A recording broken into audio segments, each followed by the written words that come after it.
সবচেয়ে বড় চোর যারা নামাজে চুরি করে, তারা নামাজের চোর যারা রুকু সেজদা ঠিক মতো করে না। তো বললেন যে রুকু থেকে আবার স্ট্রেট হয়ে দাঁড়াবে, যখন সেজদায় যাবে ইতমিনানের সাথে, উইথ রিল্যাক্সেশন। রাসূল সাল্লাল্লাহু আলাইহি ওয়াসাল্লামের রুকুর পিঠটা ছিল একেবারে স্ট্রেইট, এই টেবিলটা যেরকম স্ট্রেইট এরকম স্ট্রেইট। আবার একদিন মসজিদে নববীতে বসা এক সাহাবী এসে নামাজ পড়লেন। নামাজ রাসূল সাল্লাল্লাহু আলাইহি ওয়াসাল্লাম দূর থেকে দেখতেছেন লোকটা কি করে।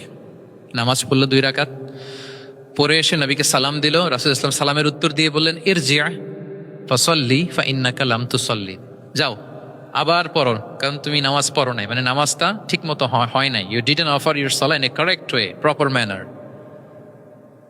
সাহাবী যে আবার 2 রাকাত পরে আসলেন, রাসূল ইসলাম একই কথা বললেন, ইরজি' সাল্লি ফাইন্নাকা লাম তুসাল্লি, হয়নি নামাজ, আবার পড়ো।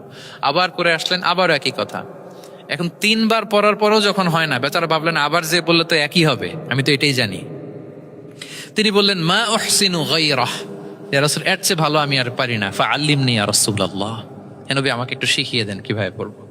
রাসূল সাল্লাল্লাহু আলাইহি ওয়াসাল্লাম বললেন, যখন নামাজে দাঁড়াবে আল্লাহু আকবার বলে দাঁড়াবে, এরপর কোরআন থেকে যা সহজ লাগে পড়বে, তাড়াহুড়ো করবে না। কি করবে না?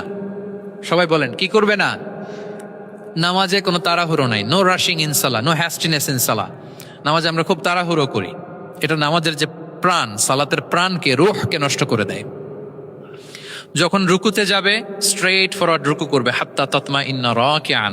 রাসূল সাল্লাল্লাহু আলাইহি ওয়াসাল্লামের রুকুর পিঠটা ছিল একেবারে স্ট্রেইট, এই টেবিলটা যেরকম স্ট্রেইট এরকম স্ট্রেইট। লাউ সাব্বা আলাইহিল মা লাস্তাকার, পানি ভর্তি একটা বোতল যদি রাসূল সাল্লাল্লাহু আলাইহি ওয়াসাল্লামের রুকু দেয়া পিঠের উপর রাখতো, পানিটাও পড়তো না, বোতলটাও পড়তো না, স্ট্রেইট। এরকম উদাহরণ দিয়ে সাহাবারা বলতেন যে এত স্ট্রেইট রুকুর পিঠ যে পানি ভর্তি গ্লাস রাখলে পানিটাও কাঁপবে না, বোতলটাও পড়বে না। রাসূল সাল্লাল্লাহু আলাইহি ওয়াসাল্লাম বলতেন, সবচেয়ে বড় চোর যারা নামাজে চুরি করে। সাহাবারা বললেন, এটা আবার কিভাবে? তিনি বললেন, লা ইউতিম্মু রুকুআহু ওয়া সুজুদাহ, তারা নামাজের চোর যারা রুকু সেজদা ঠিক মতো করে না। তো বললেন যে রুকু থেকে আবার স্ট্রেট হয়ে দাঁড়াবে, যখন সিজদায় যাবে ইতমিনানের সাথে, উইথ রিল্যাক্সেশন। নামাজের মধ্যে কি থাকবে?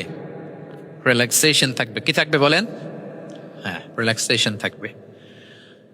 যখন বললেন যে এই 1 রাকাত যেমনি তোমাকে শিখালাম, সব নামাজ তুমি এইভাবে পড়বা, উইথ রিল্যাক্সেশন, নো রাশিং, তখন সাহাবী শিখে গেলেন। তাহলে এই যে অবজারভেশন অ্যান্ড কারেকশন, দেখতেন হোয়াটস গোয়িং অন অ্যারাউন্ড, কি হচ্ছে, ভুল হলেই শুধরে দিতেন।